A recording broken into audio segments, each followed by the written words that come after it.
రే EAMCET results వచ్చాయంట. Rank ఎంత? 9398411211 అన్నా. నీ అబ్బా ర్యాంక్ అడిగితే ఫోన్ నెంబర్ చెప్తున్నావు కదరా. మా అబ్బ నువ్వే కదవా. నాకైనా ర్యాంక్ ఫోన్ నెంబరు, ఆ పక్కింటి వాడికి అయితే Aadhaar number.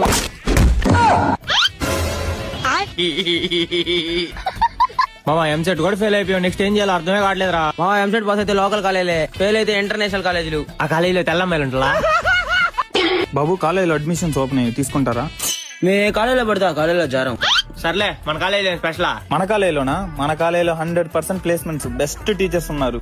Morning 6 to 9, evening 7 to 9, 30 hours full education. ఏంద్రా మనకు అవసరం ఏమైనా చెప్తున్నాడు ఇట. మన ఎంసెట్ ఫెయిల్ అని తెలియదు మామకి. ఏంది కాలేజీలో ఒక్క అబ్బాయి కానీ జరగట్లేదు, అందరు అమ్మాయిలే చేస్తున్నారా? సార్ అడ్మిషన్ ఫీజు ఎంత సార్? ఏందో కేరళ, తమిళనాడు, తెలంగాణ మొత్తం అమ్మాయిలే చేరుతున్నారు, ఒక్క అబ్బాయి కానీ జరగట్లా. సార్ అడ్మిషన్ డాక్యుమెంట్లు కలర్ జిరాక్స్ వచ్చింది సార్.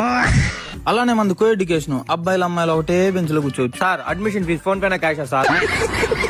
మళ్ళీ మా కాలేజీలో అమ్మాయిలకి అబ్బాయిలకి ఒకటే హాస్టల్. సార్ సార్ అడ్మిషన్ మీరు రాస్తారా, నన్నే రాసుకోమంటారు సార్.